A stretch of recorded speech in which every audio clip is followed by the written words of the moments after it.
Which one would like to You go first. Coach, what is it about Julian Sayin that really jumps out to you now that he is officially the starter? Yeah, I think he's done a good job of, being consistent with taking care of the football. I think he's done a really good job of giving guys opportunity to make plays, and I think it's just a body of work. It's not, one play here, one play there that ultimately decides that really important decision. I think it's just been a work as a whole, and I think that he's just, again, not that anyone wasn't, he just was very consistent. Communication was really, really well done, and I think he, really did a good job through camp. So, yeah, I'm really happy for him and excited that he's one of ours. Second row right, step on Freshman. Where are you kind of seeing Julian grow? Brian Day talks a lot about command, does a lot of leadership, things like that. Where have you seen him progress the most this offseason? That was a big part of it.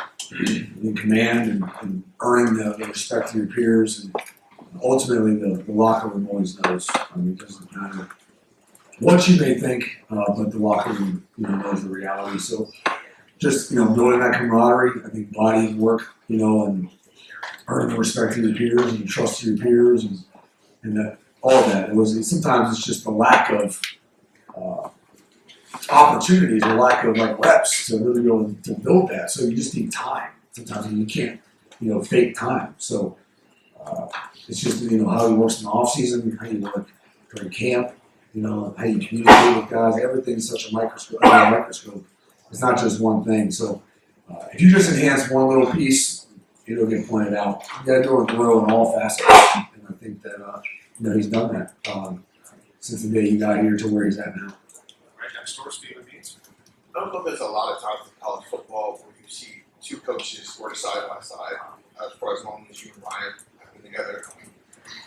In the 7 years you guys have now been together working, what have you learned from him that makes you feel like you're ready now to take over this offense and to play forward? Yeah, I think, I've been Ryan the whole time. And, even more than that in my head, right? As an intern, I was trying to absorb as much as I could. I didn't know what I didn't know, but to pinpoint one thing, again, that would just be very shallow. So, I think everything I do and operate is in resemblance of him. I think that I really appreciate the way he goes about, the way he works, the way he is delivering, the way he communicates. Offensive mind, I don't know if anybody can catch up to him. He's one heck of an offensive mind, so I'm just trying to absorb as much as possible all the time. Ultimately, I don't, choose, if I'm, quote unquote ready or not. Just the guy I looked up to does, and that's where I go with it. So, for me, I don't want to let him down, I don't want the team down. So, we're working our tails off. Feel like we're really well prepared, but we still got a lot of time and a lot of opportunity to grow. Game one and how important that is even throughout the season. So I just recall back even from last year how much growth we even had from even game one through the whole process. So never a final destination, just a constant chase of more and more growth, more knowledge, more I can do this better, and that's kind of what we just have done. Has he maybe had the biggest influence on how you, view football? Yeah, I think definitely from this perspective, I think I have a lot of, past perspective and current perspective from Coach Hazel when I was here, my receivers coach, and I had great influences when I had a chance to play in the NFL for a little while. So not just to peg into one, but from this perspective, from where I stand right now, absolutely, there's no doubt, and I'm blessed by it. Second row middle, Dan Hope. What did Grant is to earn himself captaincy of this team? Well, I didn't vote, but I would say that I'm sure, again, it came down to the consistency of how he operates, the consistency of how he communicates. I think the frequency of who he is. I think to be a captain, again, the same kind of thing. It doesn't just happen over even in 1 year. I think it can be a big impact. But he's been connecting with guys since the moment he's been here. So for him to do what he did his first year, and last year to fill the role that he had at the highest level he could possibly do says a lot about the individual. Made plays in big moments. and then to carry that into the offseason, I think that's probably what earned the respect of his peers. And so we have some great guys on this team. For him to earn that in his third year says a lot about him too. And so he's gonna, carry a lot of weight. He's gonna be one of those leaders, and there'll be tough times, but he'll thrive in those times. But I'm glad he's with us, and very proud that he was selected by his teammates to be a captain. How proud are you taking it back to Becca, Brandon, and Xavier Johnson? You guys have had a lot of captains in that receiver for recent years. Yeah, I think that we've been blessed with that. I think it comes down to the type of individual, right? Got a lot of great players in that room, but Chris and Mecca and Cam Babb and Xavier Johnson and what the list goes on. They're not always per se the most productive, per se from a stat perspective, but the impact they have on individuals in the locker room measures much more than just some stats on a sheet. A lot of guys have stats, but how you make people feel and how you enhance individuals is just a whole other appreciation. I think that you don't really realize until you get older, but they already see that as a young man. And, they're impacting their teammates, they're impacting me. So we're definitely blessed to have those guys here. Right next door, Andy Anderson. Yeah, I just wanted to ask about Ivan Graham, where he's at, and obviously coming off a lot of momentum in the spring, and he made that fourth guy rotation. Just as embarrassing. Yeah, Marlon, continue to grind. I think that just like anything you asked him, he wants to be the best receiver in the room, and until he is that, he's not going to be happy with it. So, I think that he's just continuing to chase the consistency level that which requires that. Again, you guys know that. I know I'm not a broken record, but that ultimately is what dictates. So everyone in the room can make the play, and it comes down to how often. And that's how you separate yourself. If you couldn't make the play, you probably wouldn't be in the room. So, again, we're not here to be good. We're here to be like the best in the country. That's the expectation, which is, they all know that, but it's just a good reminder, where you at? Where do you want to be? Are you there yet? That's what we're chasing. So he's doing a good job. He's staying hungry, and he's continuing to try to bring it over there. Second row on the aisle, Bill Landis. Brian, what are some of the ways that you challenged Cardell to take that next step coming off of last season and motivated this game as well? Yeah, we've had conversations on our own, but I think that, frankly, it was, Cardell kind of turned the switch on his own.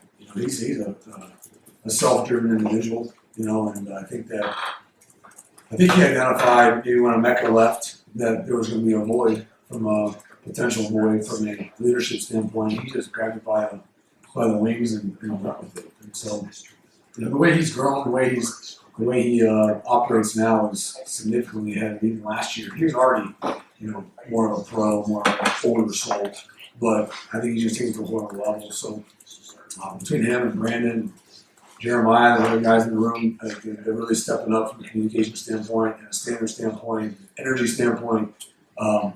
They've done a really good job following the steps of Mecca, and they're really impressed with Cardell's leadership qualities and how he's chosen to take that step. It'll be vital to have that all year. Fourth row middle, Patrick Murphy. Brian, in your experience as a wide receiver, when a quarterback is named, how long do you think you need to get that rhythm? Obviously, they've been throwing with them a lot, but now having QB1 does that help us, especially as you head into the game? I think that definitely, having that true competition like that brought out the best, in both guys. And, we were in one, and those guys did a great job with it. So a lot of respect for both those guys. We were building a lot of chemistry through that process anyways, the amount of guys working with both those guys. So, I don't know. I think that there's always a growth. I don't think it was not slow by any means. But you grow throughout the year, right? You're going to have your Ohio State version 1, and you're going to have your Ohio State version 13. And if it doesn't enhance, you're going to find yourself getting caught up against the wall. And so we're going to enhance, chemistry-wise, scheme-wise, growth-wise as individuals, all those things. I don't think a competition slows that by any means. I think we feel really good about it. Those guys have great chemistry with both guys. And, I think we'll just continue to keep pushing forward. So, no, I don't see that playing an impact. Front row on the aisle, Austin Ward. Brian, do you think you'll be in the press box or on the field on game day? What would be the pros and cons as you weigh that sort of decision with you and Coach Day? Yeah, I mean, I think that we've had conversations about it, but the final decision hasn't been made. It just kind of comes down to where we can both be most organized and communicate, most efficiently. So whatever that is, conversations being had, but no final decision on any of that kind of stuff right now. You've been, whether playing or coaching on the field for most of your life. Yeah. You think you can be comfortable out there? Yeah, I'll make anything work. I'm not concerned about that. Just focused on, whatever we can do to put ourselves in position best for the players and find ourselves, again, being able to communicate at a high level, being organized at a high level, so we can try to execute at the highest level. That's really the main concern. Fourth row middle, Spencer Holbrook. You guys brought Max Clare to get to see like he was a weapon to use a lot. What have you seen from him that you guys have shown that makes you think that he can fix things up? Yeah, I think Max is definitely has put in the work. I think that he is trying to grow his game in every way he can. He wants to be more than just a receiving tight end. Excuse me. So he's putting in the work with Coach Bailey. It's really showing up. I think that I think he's in a good spot. A lot of guys respect his work ethic, and it's just going to come down to continually be one of those guys week in and week out. And I feel like the guy taking him in, I think that he's pretty comfortable here. And now it's just about continuing to put it on the field. I think we saw what he's capable of. We saw what he did last year, and we're just plus that in this locker room. So we got to make sure we're finding ways to have involved, and ultimately it comes down to him executing at a high level. So, but he's definitely becoming more of a multifaceted kind of guy. He can definitely do it all. That time for three more. We'll start with Bill Finless. Now, what if they, with a game like Texas, how would that what's kind of your thought process on, yes, on the way, how much are you going to work with Brian? I'm sure he'll be thinking about it, that'll work out. Yeah, because coach is always going to have responsibility. It's been like that for 8 years. But I think that we work well together. We communicate well together. I think that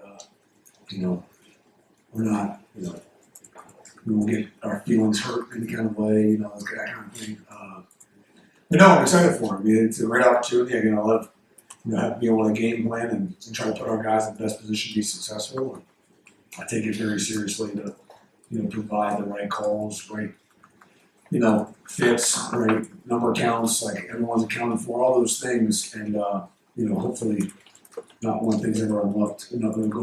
So no, really, I mean, obviously really excited about it, but I'm kind of way past that. I'm just kind of focused on maximizing, the opportunity at the highest level and making sure I don't let anybody down, especially the players, in any kind of way. Second row to the right, Steve Novak. Hey, Coach, Quincy Porter lost his black stripe, I think, back in the spring, if I'm correct.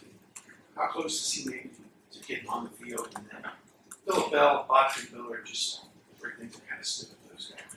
Yeah, I mean, I think that freshman class, frankly, has done a good job. I think Quincy did a good job through spring. Has to keep building through fall camp and has to continue to build through the season to see exactly what role he can carve out for himself. But definitely, obviously, the black stripe is no joke. So for him to earn that says a lot from the get-go. Those other guys, Philip Bell's doing a really good job, and Dez and Bob Pinn's doing a really good job. It's just they're all kind of on their own path, though, and so just trying to find, where exactly, their role could be this year. Everyone's got a role. Every role is critical, but I'm really, been pretty content with where they're at. But it can always be better, right? And it probably could have been worse. It wasn't worse, but they can always do more, always be more. And so now they're just trying to outline whether it be special team roles, whether it be a scout team, how important that is, whether it's running with the ones, whatever that is. They do it at a high level. At this point, in my mind, they're not young guys anymore. They've been here since January. I have a 7, 8-year-old. Like the amount he can comprehend in a month, I'm like, okay, you're a little older than him. We're way past that age of So I'm not tolerating like the confusion in any kind of light. So and they know that.